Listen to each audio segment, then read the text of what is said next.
Bugün bu takipçimizi çekerek elbette ki özünü tam da göstermeyeceğim. Belki de görünmek istemez. Dediğiniz gibi takipçiler serisinde icmalı attığımız resimlerinizi ben çekerim. Yani həqiqətən mənim üçün çox böyük bir zövqdür.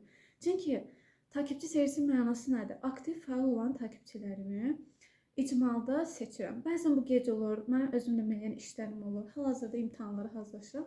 Və müəyyən bu period əsasında mən də hissəsi çəkirəm. İnanın ki, yəni eskizi çəkəndə bəzən çox sürətli olur, bəzən isə alınmır. Yəni insanda dəyişir, çünki çox fərqli xarakterlər var. Və portret işləyəndə də bu hissələrə ki var, bu nüanslara fikir vermək lazımdır. Bu videoda da sırf bundan danışacağım. Çox da uzatmayacağım, sizin üçün də maraqlı olsun. Çünki aralarınızda az yaşlılar var. Yəni rəssamlığa indi meyl edənlər ki var. Bilirəm, çətin sənətdir, hər bir işdə çətinlik var. Amma bu sənətə sevgi ilə yanaşdıqda onun çətinliyi artadan qalxır. Sadəcə səbir, əzm, çalışmaq lazımdır. Yəni bu da həyatda bizə lazım olan bir hər şeyin bütövləşməsi kimidir. Eskiz işləyəndə burada da göstərəcəm sizə. Yəni özüm çox vaxt eskizi işləyəndə görəcəksiniz ki, həm də fiqurlardan istifadə edirəm. Rəsm zaten burada video çəkdiyimi göstərəcəm. Sadəcə ümumi toxunuşlar ki var, burada da eləyirəm. Ümumi biz formanı veririk. Bəzən uşaqlar deyirəm ki, müəllimə, mən bu əsas ölçünü eləyirəm. Nədənsə mənim xoşuma gəlmir. Niyə? Yəni səhv eləmiş ola bilərsən. Ümumi ölçünü aldıqdan sonra qıraqlarını eləyirəm. Qıraqlarını elədikdən sonra isə burun. Burun bizim üçün çox önəmlidir. Nəyə görə? Mən burunu işlədim. Avtomatik gözün yerini təyin etmiş oluram. Gözün yerini təyin etdikdən sonra ağzın da yerini təyin etmiş oluram. Yəni burun üzümüzün tam mərkəzində yerləşir. Yəni burnu nə qədər oxşatmasaq da onu düzgün yerində təyin etməliyik. Və insanın 3 bərabər hissəsi ki var. Bunu hər videoda demişik. Bəzi insanlarda bu mütənasiblik qorunmaya bilər. Çünki insan onun üçün portret işləyəndə fərqli, bəzən görürsən bir portretdə alınır, digərində alınmır. Bunun səbəbi isə fərqliliyin olmasıdır.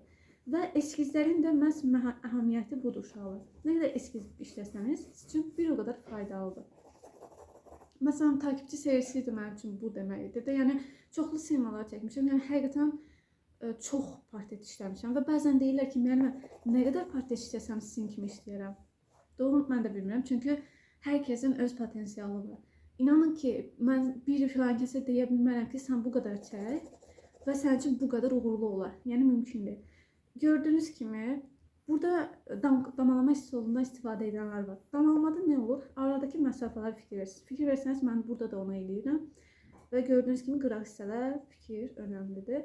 Yəni, onun xarakterik özəlliyi nədir takipçimizin? Eynəyin taxmasıdır. Eynəyi taxanda avtomatik onu çəkdiyimizdən xəbər verir. Bir də gözlərin baxış istiqaməti, necə baxır, təbəssümü, ona xas olan obrazı canlandırmaq üçün, ona xas olan elementləri birləşdirmək üçün bu xırda detallara fikir vermək. Yəni, xarakteri tutursaqsa, gözlər və ona aid olan bir əşyanı ön plana çəkmək məncə önəmlidir. Takipçimizdə də bunu görmək daha asandır.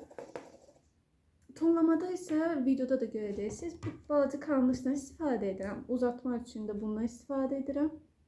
Yəni bu balaca olduğuna baxmayın. Çox böyük işi var. Və bunu burada belə qoyaraq. Markası inanırsınız bilmirəm. Made in China-dır. Yəni çox qəşəngdir. Nəyə görə? Çünki bəzi hissələr ki var. Bir də bu. Delfindən istifadə edirəm. Çox balacadır. Məsələn, bununla uzada bilərəm və sərbəst formada idarə edə bilirəm. Baxın bu formada. Eskizlər balaca olmalı demək o deyil ki, mən o takipçimə hörmətsizlik edirəm və zaten portret çəkmək böyük bir sevginin göstəricisidir. Sevgi deyəndə biz başqa şeylər yozuruq. Uşaqlar, sevgi həyata baxış tərziniz deməkdir. Mən öz sənətimi sevirəmsə, mən bunları edəndə mənə bir zülm kimi gəlmir. Buna vaxt ayırıramsa, deməli bu sənətə dəyər verirəm, hisslərə dəyər verirəm. Rəssamlıqda bu dəyər ucuz kimi görsənməməlidir. Bəzən deyirlər, hər kəsin niyə portretini çəkirsən? Mən birincisi hər kəsin portretini çəkmirəm. Mən takipçilərimin portretini çəkirəm. Əlbəttə ki, sizlər də bu formada işləməyimi istəyirsinizsə, rəy bildirməyi, kanala abunə olmağı və like etməyi unutmayın. Çünki hər bir verilən rəyə əsasən mən də motivasiya alıram, normal insan kimi. Ola bilər, biz də müəllimik, biz də çalışırıq, bizim də nöqsanlarımız var. Amma əsas odur, bunu başa düşüb ona uyğun hərəkət etməkdir. Yəni, bir dənə takipçim var, əgər yorumunu tapa bilsəm qoyaram. Demişdim ki, eskizdir də bu. Bir şərh bildirmişdi. Deyəsən, belə eləsəniz yaxşı olar kimi bir şey bildirmişdi. Mən də birbaşa dedim ki, bu eskizdir. O da bir dəfəlik üzrlü sayın, sizin xətrinizə dəydim falan. Dedim, əlbəttə ki, yox. Yəni, hər bir Bu formada şərh bildirən üçün mənim onun yorumu, onun şərhi çox önəmlidir. Qaldı ki, məsələn, tənqiddir, heç bu sənətdən başa düşməyib, oradan buradan danışan bir insan, əlbəttə ki, xətim sözünə dəyməz. Onun dediyi bir söz təsir etməz. Amma takipçimin mənə qarşı bu qədər həssas yanaşmağı da mənim çox xoşuma gəldi. Baxın, bu həqiqətən dəyərlə qarşılıq verməkdir.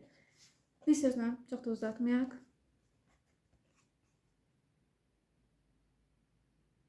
Bu formada eskiz sizi uğura aparan, rəssamlıqda daim əliniz hərəkətdə olmalıdır. Bu əl, bu bilək hər dəfə hərəkət etməlidir. Bunun da açarı balaca eskizlər ki var, küçümsədiyimiz o eskizlər ki var, onlardan keçir. Siz nə qədər onlardan çox işləsəniz, bir o qədər də əliniz yatmaz və daimi formada özünüzdə o fərqi hiss edəcəksiniz. Vaxt qısa olsa da verilən dəyər məncə çoxdur. Digər videolarda görüşənədək hələlik.